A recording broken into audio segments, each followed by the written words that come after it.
is the new 2021 Toyota Supra. And I've got to say, if you bought a 2020 Supra right when it came out, you're probably going to be a little upset because this car is better than last year's model. And today, I'm going to explain why. Let's start with the basics. After years of promises, the Toyota Supra finally returned for the 2020 model year, heavily based on the new BMW Z4. Last year's Supra offered only one engine, a turbocharged six-cylinder with 335 horsepower. This year, that's been bumped up to 382 horsepower, almost 50 more horses than last year's model. And there are other updates too. For one thing, there's now a new base model Supra with a turbocharged four-cylinder engine that makes 255 horsepower. There's a larger standard infotainment screen, and there's revised chassis tuning for slightly better driving experience and better handling. In short, after just one model year, Toyota has already updated the Supra and made it better, which probably won't sit so well with people who rushed out to buy one last year. But if you've waited to buy the new Supra, you're in luck. And today I'm going to show you around the updated version. First, I'm going to show you a few of the interesting quirks and features, then I'm going to get it out on the road, and then I'll give it a Doug score.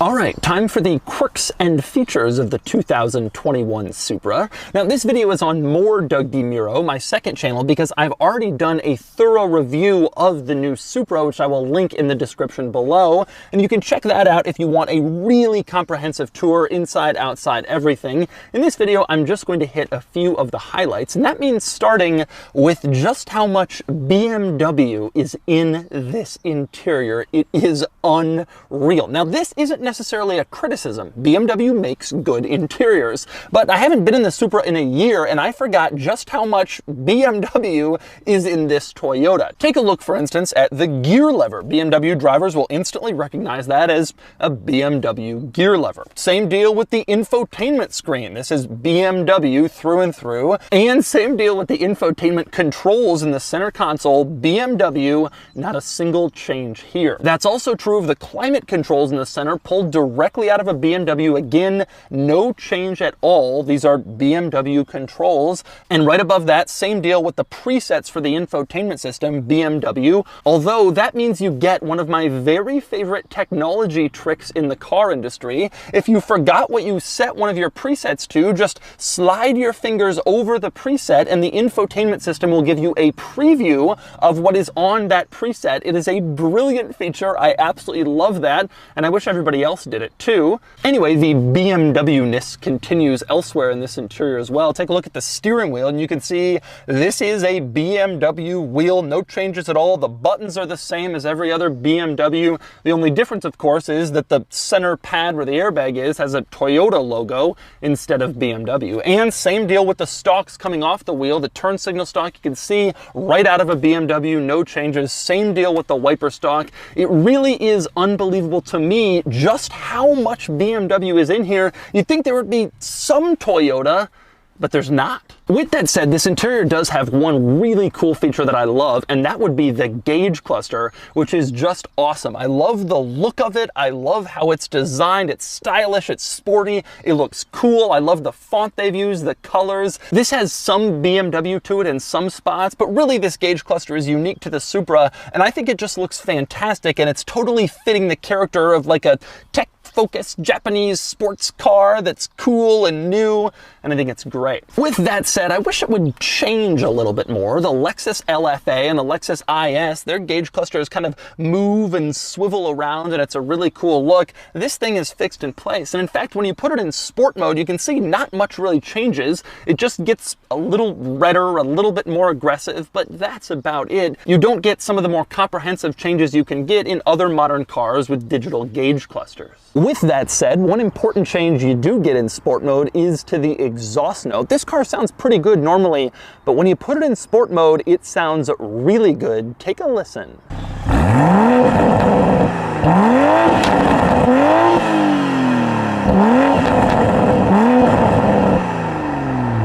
since I'm back here, let's talk cargo area. You open up the tailgate and you quickly discover that there's actually a pretty generously sized cargo area in here, and it's kind of open to the front seat, so you can pass through stuff if you have larger, skinny, long items. One unusual thing about the cargo area, though, is how narrow it pinches on the sides. You would think the tailgate would be a little bit wider to allow more cargo to come through, but it really isn't. It's surprisingly tight back here, which will make it a little bit difficult to load some larger items, even though you have the space for it, just because the opening isn't particularly wide. And next up, also outside the Supra, one of the things that has perplexed me about this car since it came out is the sheer amount of fake vents on the outside. This vent is fake, no air passes through it. This vent is fake, same deal, it's plugged up. This vent is fake, no air. This vent is fake, this vent is fake, this vent is fake. There are far more fake vents on the outside of this car than real vents. Now, when I went to the press launch for the Supra a year ago, one of the most bizarre explanations I've ever been given for anything was that Toyota left these fake vents on so that tuning companies could open them up and do their thing. And I was sitting there thinking, why doesn't Toyota just open them up, do their thing, and then charge more for it and make more money?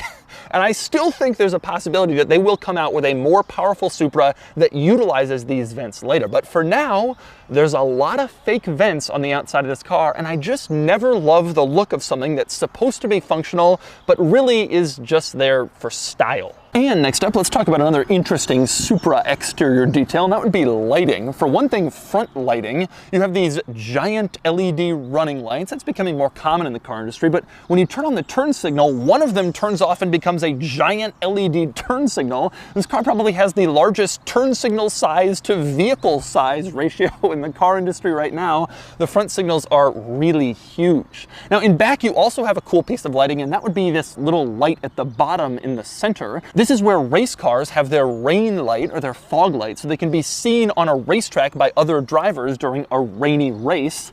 In the Supra, they have it there and it looks cool, but it's the reverse light. You put the car in reverse, the light turns on. It's a neat look, and it's a neat way to incorporate this race car touch and give it some actual function. And finally, we move under the hood and you can see the engine in this Supra. Now, this is the same engine as last year, this turbocharged 3-liter 6-cylinder. Although last year's model, like I said, had 335 horsepower, this one's been bumped up to 382. So an increase of 47 horsepower. That is a pretty substantial figure. That's worth noting. Torque has also increased by 3 pound-feet, which I'm sure you can really feel. To me, though, the biggest news in the Supra this year is not the extra power, but the addition of the base model. Toyota's calling it the Supra 2.0, and this is the 3.0 because of their engine size. The base model is a 255 horsepower, 2-liter turbo 4-cylinder, but the cool part is there's now a more affordable Supra. Toyota hasn't yet released pricing, but obviously it's going to be cheaper, and it'll kind of bridge the gap between the Supra and the Toyota 86 and give people a more reasonable entry point to get into Supra ownership, which I'm excited about. Of course, the other thing worth noting under the hood, again, is some BMW stuff under here. The powertrain is a BMW engine, so there's a lot of BMW parts under here, but they've tried to hide a lot of the obvious ones. Still, you don't have to look far to find a BMW logo. This one is right in the middle, staring out at you. You can also see on the emissions label, it says Toyota, but then BMW is printed on it as well, since this is a BMW power plant. At the end of the day, this car's heart and soul is BMW. It just happens to be called the Toyota Supra. But personally, I don't think that's so bad. BMW builds some pretty good cars. So anyway, let's take this thing out on the road and see how it drives with its 50 horsepower boost over last year's model. All right, driving the 2021 Supra. First thing you notice when you get on it, even just a little bit, it sounds really good. I don't remember how the 2020 model sounded, but this is really notable. It's impressive. It sounds great. Now, some of that is probably piped into the interior, I don't know. But either way, it's really, really a nice sports car sound. One thing I really like about this car is that it's really a pretty balanced car. It has a reasonable amount of cargo space. It's comfortable up here. It's sporty and fast if you want it to be, but it can also be pretty tame if you want to just drive it normally. Now, with that said, that's also true of Porsches and frankly of a lot of other sports cars in this world. And one of the things that I don't like about this car remains the fact that it doesn't offer a manual transmission. And I'm not one of those car enthusiasts who's like, manual is better with everything. I prefer automatics in a lot of situations, in fact, but I think in order to offer a true sports car in this segment, you gotta have a manual transmission. At the press launch for this car a year ago, Toyota told all the journalists, the Cayman is the car we're targeting, that's where we've set our sights, that's what we wanna get. And it's like, okay, well, you're already playing at a disadvantage because you're not a Porsche and you don't have your engine in the middle, it's in the front. So you have to be, the rest of the car has to be really good to make up for that stuff. But then they don't offer a manual. It's like, okay, well then you're not really targeting the Cayman. Don't say that. You're not being truthful. I mean, if you're really targeting the Cayman and you want to make the best sports car you can, you have a 3-pedal version. The automatic is nice, very smooth, not quite as quick as a dual clutch, but it drives well.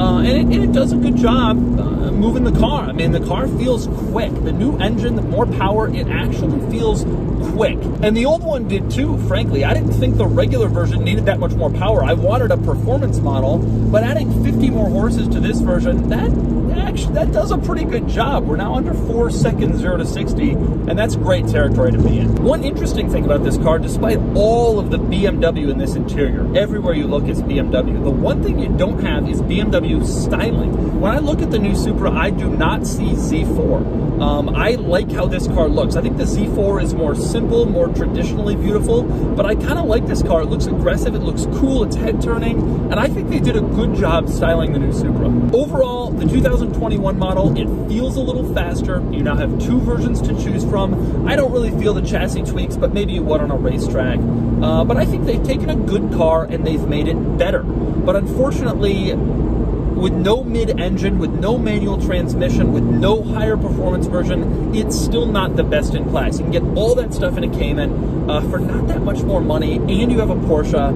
and it's just, that simply is a better car. But this is still a really good one, and it's a great effort by Toyota and BMW. Good car with a potent powertrain, just not quite the best. And so that's the 2021 Toyota Supra. There's a lot to like here. It's more powerful than before and a bit sharper to drive, and now there's a base model 4-cylinder which makes the Supra more affordable. I still strongly believe there should be an available manual transmission, but either way, the Supra has definitely improved over last year's model, and frankly, I already liked that one. Anyway, now it's time to give the Supra a Doug score. And the Doug score is here. No surprise, the Supra score is exactly the same as last year's model, except with 1 more point for acceleration, since the 0 to 60 time drops below 4 seconds. The Supra performs admirably against some good opponents here, though I'd still rather have some other cars. A Cayman S, a Shelby GT350, a BMW M2 Competition, even if I had to buy one of those a year or 2 old versus a brand new Supra. Still, the Supra is a good car, and for 2021, it's even better.